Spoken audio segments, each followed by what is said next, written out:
Hey folks, Luke Mullen here with the Lincoln Journal-Star's Rapid Reaction. I want to bring you some quick thoughts on a season-changing, momentum-halting loss for the Nebraska Cornhuskers here in Minneapolis. Of course, the storylines coming into this one, Huskers looking to continue that momentum that they've shown these last two wins over Michigan State and Maryland. Well, the team that showed up today, I think nothing like the quality that Nebraska showed in those two games. Of course, a different game today in terms of the way that it played out for the Husker offense. Completely off kilter. Dylan Raiola, no time to throw, but he did create some of those own issues of his own. Thought he was happy feet, very quick to move up in the pocket. Sometimes the right move, sometimes not the right move. Matt Rhule saying post-game, of course, a lot of reasons for those sacks. Running back pass protection, offensive line, missed assignments, Dylan's own, doing in the pocket. Of course, there are lots of factors there, but 9 sacks. That's right, 9. Huskers so far this season, they're averaging just over 2.5 sacks allowed per game.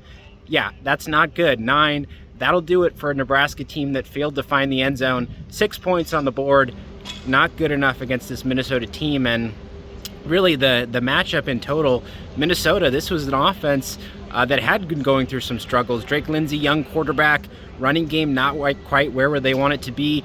Well, of course, Nebraska, they seem to give up those big runs for fun. Darius Taylor, he goes 71 yards, big touchdown play after that.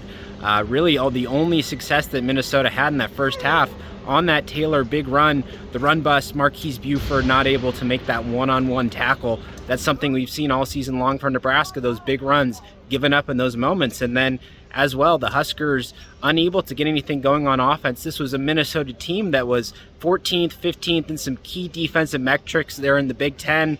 Pretty middling defense that this Nebraska team simply unable to solve.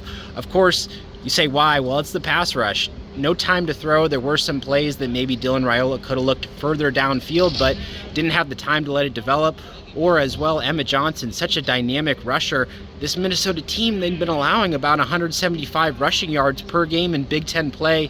Well, Johnson had a few nice carries, but Nebraska behind the sticks early, couldn't really commit to the run game, and Emma nowhere near his usual workload. Nebraska not enough on the ground, and frankly, not enough cohesion on offense today.